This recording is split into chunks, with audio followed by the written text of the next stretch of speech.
Good? All right.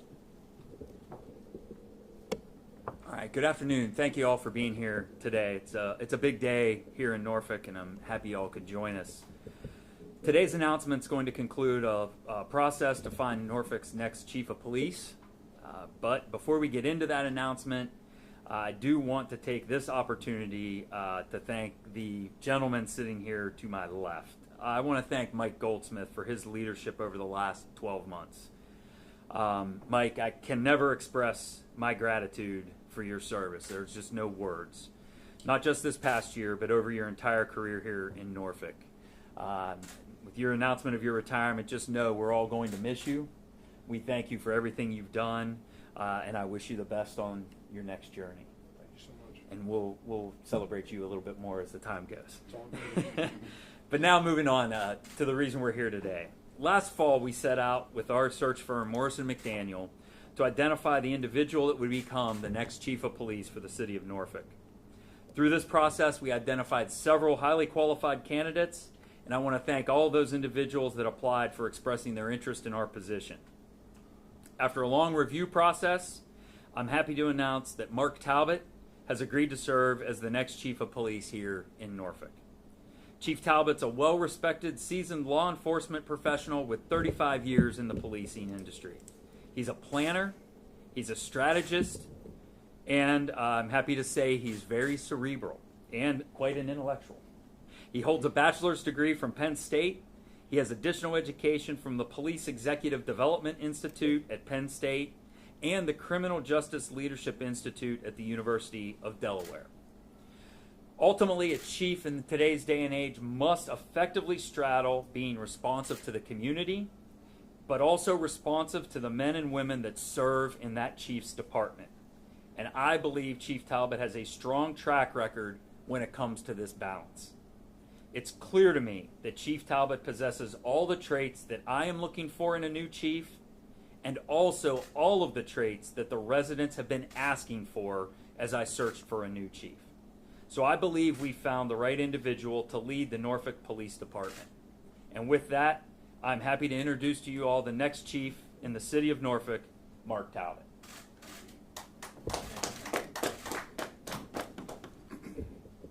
Good afternoon. This is an honor, and I couldn't be happier to be here.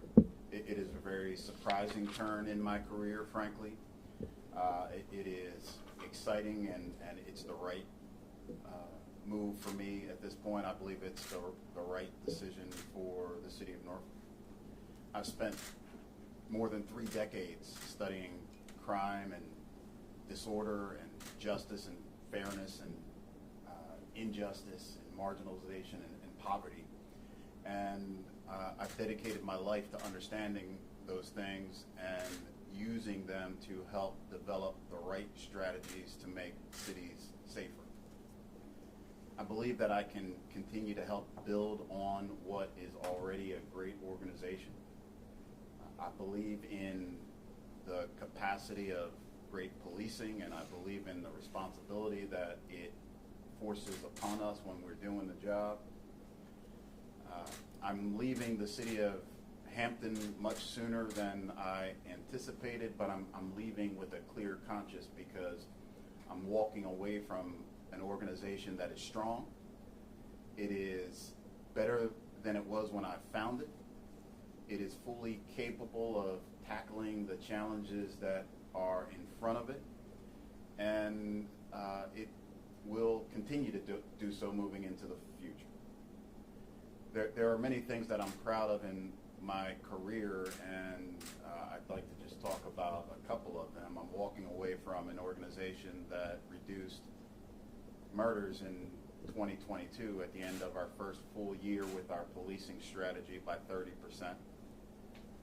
We reduced non-fatal shootings at the end of that period by 25%. We implemented a data-driven policing strategy that was instrumental in making sure that we were focused on the right people, the right places, and the right situations. There in the city of Hampton is a geographic-based approach to engaging with the people in that city that need us the most, folks that need resources, some folks there who need handcuffs and removed from the city. We've made several changes to the way policing works in the culture, and many of those things I'm looking forward to introducing to this great police department. I'm proud that I'm able to walk away from the city of Hampton having reduced victimization and suffering. And I'd like to say to everybody who has overwhelmingly supported me from the city of Hampton, from the top of city government to the brand new patrol officers that I've spoken to, and the number of residents and business owners and other stakeholders in that city who have just been so gracious in telling me how much they appreciated the work that I've done in collaboration with the men and women from the Hampton Police Division. I want to thank you all, and I want to thank the men and women specifically of the Hampton Police Division for providing the work that people are overwhelmingly supporting me for at this point. That praise belongs to them, and I hope that they get it. I will close with a message to the members of the Norfolk Police Department. We are going to work together, shoulder to shoulder, to make this city as safe as it can possibly be. We're going to have a good time doing it. We're going to move as fast as we possibly can to make people safe. We're going to do it in a just and fair way. We're going to find the people that are victimizing others, and we're frankly going to remove them from this city until they're ready to live peacefully amongst the rest of us. And we're going to live up to the expectations of every member of this city, like we do the vast majority of the time. In closing, thank you, Dr. Filer, for this opportunity. I'd like to thank the Honorable Mayor of this city and members of council, and assure you that I will not let you down. Thank you. You guys have questions? Yes. First of all, Chief Talbot, congratulations on the new job. Dr. Filer, I have a question for you, sir. I know last time when we had talked with you about the search last month, you had talked about there being 3 finalists, there being a search committee in which Chief Talbot served on. So my question is for 2 parts, just if you can maybe explain the roadmap as to how we got here today. One, was Chief Talbot one of the 3 finalists for the job? And if you can explain kind of the connection of where we went from that to how we got to today with Chief Talbot becoming the next Norfolk chief. I suspected that would probably be the first question. It was certainly not the path we were on. Chief Talbot was not one of the 3 finalists. He was not. I think the easiest way to explain how we're here today with Chief Talbot sitting beside me is we moved through the process. We narrowed the candidacy pool down to 5, and then we narrowed it further down to 3. And we did sets of interviews, face-to-face interviews with all of those candidates. Chief Talbot was a part of that search committee. Interim Chief Goldsmith was on the committee. Deputy City Manager Alan Archer, myself, and our HR Director Marva Smith. As we concluded those face-to-face interviews, we then rounded back as a search committee and had conversations about the candidates and their qualifications. And I want to be very clear, what's happening here today is in no manner any demotion or any demerits against the candidates that we had. This was ultimately a decision that I made. After having all 3 of the finalists in front of us, Didn't know it, frankly, if the right person was in that pool. And so I had reached out to Morrison McDaniel, our search firm, and had a conversation about extending the search and perhaps throwing in more individuals in the applicant pool. We had conversations about that over a couple days. At that point, Interim Chief Goldsmith and I had a conversation about our path forward, and I was pretty honest with Interim Chief Goldsmith at that time that, just the interactions that I had with Chief Talbot, the questions that he was asking, the conversations that we were having after the candidates, I just said, geez, I think Chief Talbot would be a pretty darn good chief here in Norfolk. I think Interim Chief Goldsmith agreed, but neither of us obviously knew if that was an option. At that point, I called Chief Talbot and kind of told him where my head was and what I was thinking, and asked if he would be willing to be an applicant for the position, at which point he did put in his application and went through the assessment process with Morrison McDaniel. And when was the time, can you give like the day or the time frame as compared to when the city came out yesterday and said that Chief Talbot will be introduced? Like, when did this all start? When you approached him to be a candidate?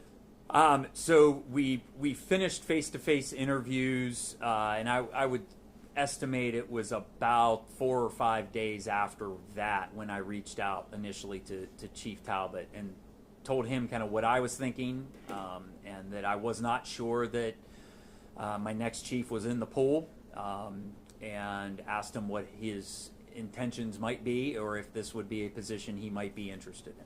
Was this like a week ago, or? Oh no! We finished the interviews with the candidates, the finalist candidates, probably about 2.5 weeks ago or 3 weeks ago. Gotcha. So I felt that it was not appropriate to simply reach out to Chief Talbot and then say, "Oh, that's my guy." I mean, so really we ran this process through Morrison McDaniel, through our search firm. So Chief Talbot he applied to the Morrison McDaniel. Morrison McDaniel put Chief Talbot through the same assessments that all the other candidates were put through, did the same background checks, did all of that. And then once that process was done, I then interviewed Chief Talbot. Did the resident input that you set up or that you all set up, did that have any influence into the decision to possibly open up the search again or to go to Chief Talbot? No. So the influence from the resident survey and from the town halls that we had a massive influence, right? So our residents told us they wanted somebody that had experience as a chief. They wanted someone with experience in an urban setting. They wanted someone very involved in community policing, strong emphasis on data-driven police work. Those traits, those things that were said, absolutely sort of guided me towards Chief Talbot because I believe he epitomizes all of those characteristics. We did, the residents responded to the candidates, the 3 candidates that were in front of them. I think it's safe to say, in fact, I know it's safe to say because I looked at all the responses, there was no consensus in that, but there was also there were no community comments that said, "Oh my gosh, you can't have any of these folks." Sure. Chief Talbot, I don't know if there's anything you wanted to speak on about when Dr. Filer approached you, just kind of what was going through your mind. You were on the search committee looking for candidates, and then all of a sudden you were approached with this opportunity. Just if you could take us back, if you like, just what was going through your mind when that day happened, that moment happened? Well, in my career and just generally speaking, as a police chief, you seek out cities, they don't seek you out. And when Dr. Filer called me and spoke to me about the possibility of coming to this great city, the only thing that a police chief does is say, that would be an honor.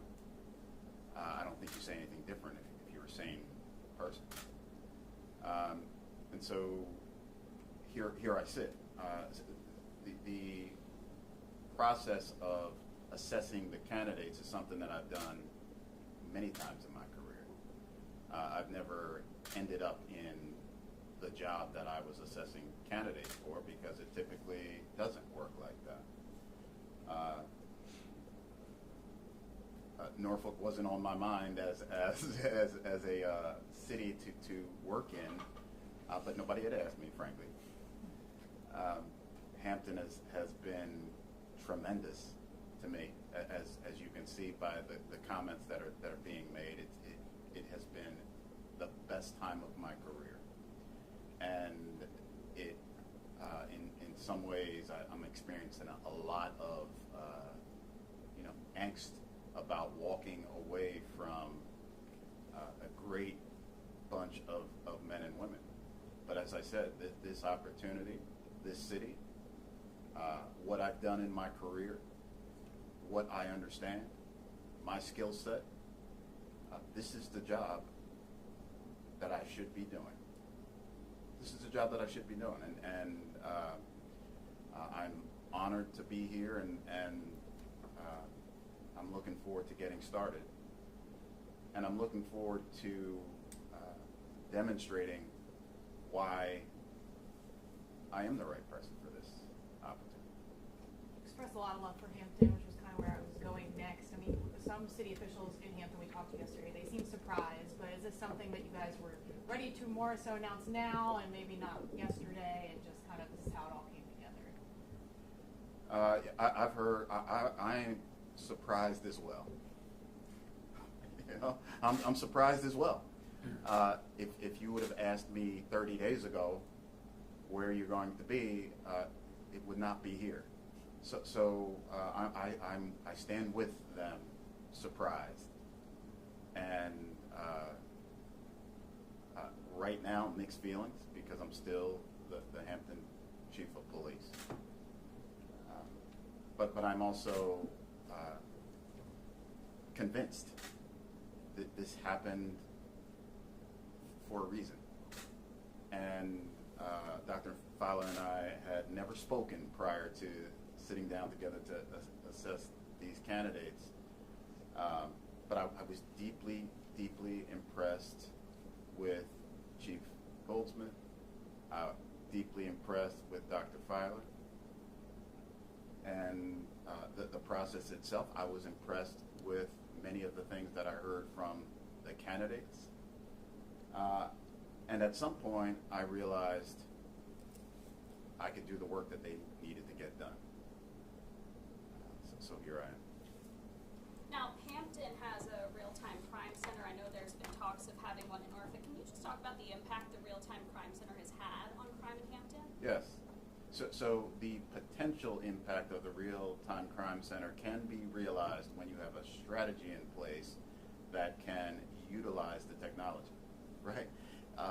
Ultimately, every police department has more video, has more evidence than they're capable of using, and the key is always to develop a strategic approach that allows you to incorporate that technology and accelerate the strategy that's in place. So that's what we will do here.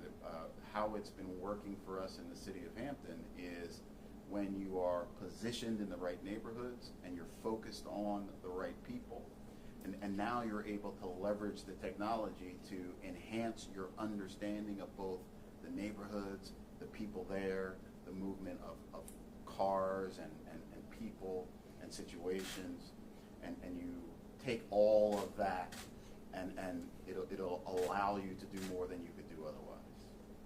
I do want to also ask you, Chief Talbot, because you mentioned about getting this opportunity to be with the city of Norfolk. When Dr. Feiler was speaking with you in the candidacy process, what was it about the city, Norfolk Police Department, that maybe drew you to it to say, this is something I need to look at and pursue?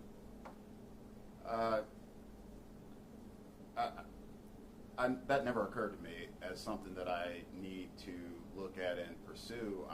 As Chief Fowler said, thinking about these things is what I've done almost constantly for 3 decades. While you're watching the football game, I'm thinking about urban issues. So listening to the challenges in the city of Norfolk and considering what the city is looking for and watching the news coverage, frankly, and seeing the citizens and the business owners who say they want somebody out in this city who understands how to make a neighborhood safer and understands how to do it without victimizing folks who don't deserve to be victimized, and do it in a fair and legitimate way, and develop trust and find a pathway to the right resources in those neighborhoods. As I paid attention to those things, and then couple that with the phone call from Dr. Filer, it's what I wanted to do, and started to develop a passion to bring the things that I've learned here with this organization. And there's been some residents in Norfolk we talked with that are excited about you being announced as the next chief. They've also been vocal about what they'd like to see you tackle within your first 100 days. Community outreach has been a big topic that residents that we've talked with in the last 24 hours have said. I understand, not asking specifically about specific policies, under your department, but in your first 100 days, is there a top line issue, or maybe one of the top line issues that you'd like to tackle in that time in the new job? Sure. A city can't thrive if it's not safe.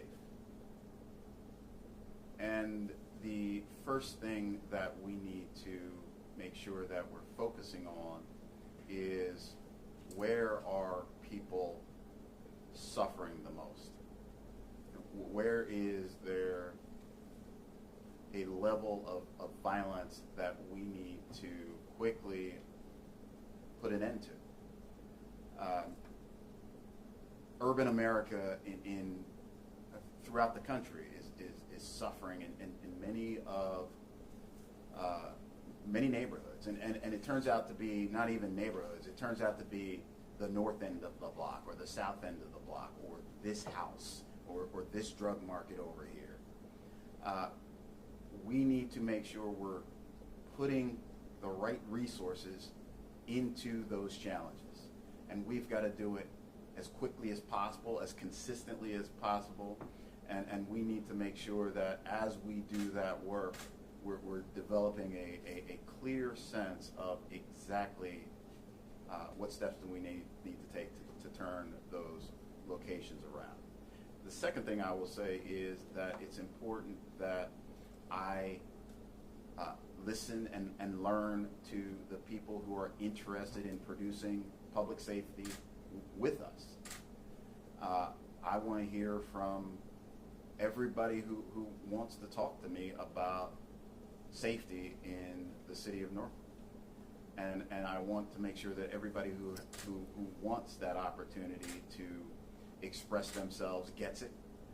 And I also want to make sure that I'm talking to people who don't think that they should be able to speak to the police chief. Because what I care most deeply about are not the people who can, like Dr. Filer, frankly, who can command my time and attention anytime he wants. I care most deeply about the people who have no authority to bring me to their neighborhood or to see me knocking on their door. Those are the people that I think are most important for me to be in touch with and to hear from. And the third thing is, I am excited to partner with the Norfolk Police Department.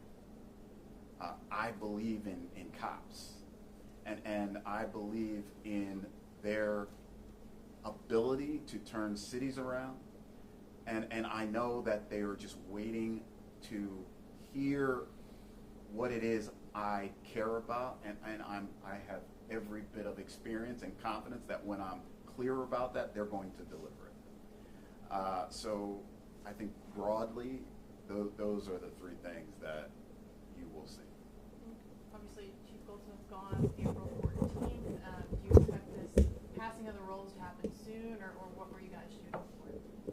Yeah, we're still trying to iron out some details for when Chief Talbot may transition out of his current role and over here. currently we don't have an exact timetable set. We know that right now we're shooting to have the chief on board by May 1st, but I think it's fair to say technically, I would say to the residents and to our men and women here in the Norfolk Police Department, you'll probably start seeing Chief Talbot around next week as we start to transition a little bit. And Mike and interim Chief Goldsmith. You get to wear that for a little bit longer. Interim Chief Goldsmith is also, though he is going to retire, is not just leaving the city. So he will be around helping with this transition as well. So I think for lack of more concrete dates at this point, I think it's safe to say that on May 1st, Chief Talbot will be ready to hit the ground running if he hasn't already sort of been transitioned. Chief Talbot, Hampton's just across the water. Hampton and Norfolk are pretty similar demographically, economically, infrastructurally, except that Norfolk is basically twice the size in a lot of respects. Do you see coming to Norfolk as your approach going to be just to scale up what you were doing in Hampton, or are there things that are distinct or different challenges in Norfolk that you have already seen, given that you're right across the water? Beautiful question. The policing is enormously complex. And so there are a number of things that are going to be different in Norfolk because it's Norfolk. And I'm going to have to learn about those things and learn how the nuances of this city are going to impact the approach. And the complexity is related to the culture and it's related to the history and who the last police chief was and before that and before that. And cities are also the same, right? In terms of the type of conditions that generate crime and suffering are the same in every city. So the complexity is there and it's always there, and you have to figure out how that's going to impact you strategically and tactically, and what it means for your deployment strategies and the kinds of community policing events that are important in which neighborhoods. And there is a deep evidence base of strategies and tactics that work everywhere. And it's important to recognize when you simply have maybe a larger version of the same type of challenge and you're able to match the evidence-based approach to this scenario or challenge and make good choices about what is going to deliver the level of safety and quality of life that you are aiming to meet. So it's this sort of dichotomy where every city is different. There's no question about it. Size does make a difference. The scale and scope of problems will impact what we do, but it doesn't turn this into some strange land for me. It's going to be great. Will you be moving to Norfolk? Of course. Chief Talbot, Norfolk's down some 200 officers. Obviously, we're just hearing you're announced. But any preliminary plans for the shortages? Would you maybe take any Hampton command staff with you? I don't know if that's an option. But any preliminary thoughts on that? Obviously, this is a nationwide issue. But Sure. I mean, generally, staffing is something that it's important to look at like you look at the rest of the business. What does our recruiting and retention machine look like here in the city of Norfolk? If we want to hire 50 new police officers by the end of the year, how many academy classes do we need to have? How many recruiting events do we need to hold? What is our effective yield from each one of these events? What social media outlets are we able to leverage into additional candidates? Where are the locations in the city where we've under-marketed ourselves, right? I think that you look at recruiting and retention in as precise a fashion as you look at crime and quality of life and how you're policing neighborhoods.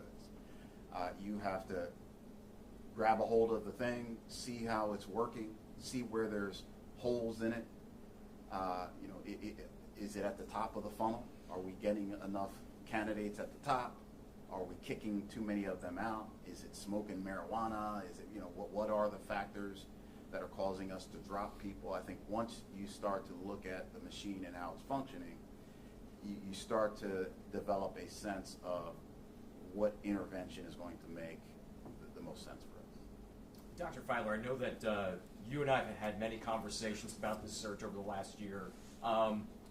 Now that it's come to a conclusion, when you reflect back on this nearly year-long search, everything that's went into it and how it manifested, how do you look back on this as a city manager?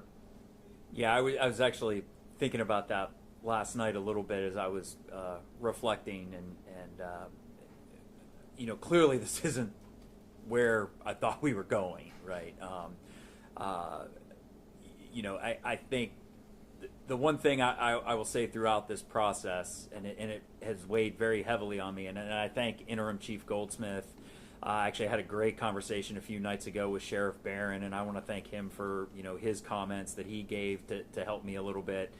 I think ultimately, I had to know, I just had to feel like we had picked the right individual to not only reach out to the community and be effective in the community, but I needed someone that ultimately was a department head and could effectively manage the day-to-day operations of nearly 700 individuals in a department.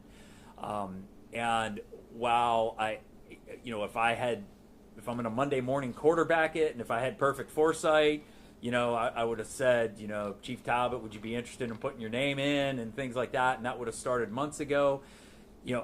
I'm going to sleep very well tonight knowing that the right individual is going to be the next chief of police in Norfolk. It may not have gone down the way we thought it was going to go, but I know we made the right decision. What was Hampton City Manager's reaction to the news? I don't know. I know if I was in that position, I would wonder, why. I would be asking that question. But I think as Chief Talbot has mentioned, it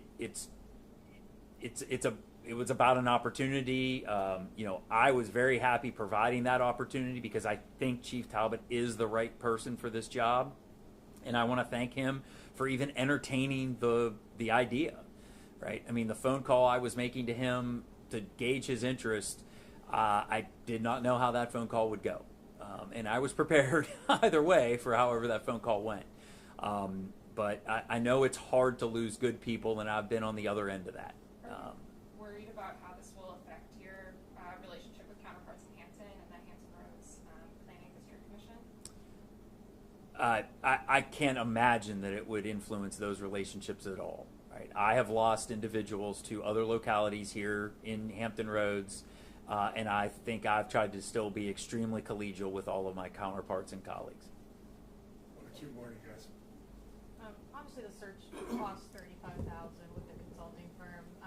What do you think of the use of that money? Is there any left? But I don't think you would have gone any other way. You were going to start with the consulting firm. Yeah. So, and I think it's important to be clear on that. So, what Morrison McDaniel provided for us was more than just giving us a list of candidates, right? I mean, the reason we selected Morrison McDaniel from that RFP process is because they have a proprietary assessment program that they use for executive candidates for these things. And I do not regret bringing Morrison McDaniel on. In fact, Chief Talbot himself went through that assessment process, as did all the other candidates. And really, that is a process I do not have the skills and capability to do. Interim Chief Goldsmith doesn't have, even though he's been through those processes, he doesn't have that. So I do not regret bringing Morrison McDaniel on. It still proved important. And in fact, they still had a very important role to play at the end here because when Chief Talbot became an actual applicant and candidate, he went through all the same process that everybody else went through, albeit maybe 2 months later than the others, but they were still instrumental in giving me the confidence and the assurance that I was making a good decision. Last one. We got any more? I was just going to say, following up too, going to selecting the candidate that was on a search committee for a police chief search, Dr. Filer, is that an uncommon, or does that happen in a lot of municipalities for different searches from your experience, or if Chief Talbot, if maybe from your experience in law enforcement, or here Chief Goldsmith, you wanted to weigh in on that? Is that a common practice? Has happened before? Or I can't really speak to that, and definitely not in the law enforcement world. I mean, I think in the world of, in the world in D.C., I know that this has happened, where you have folks on a vetting committee that end up being the Secretary of Transportation or something as their vetting candidates to be that.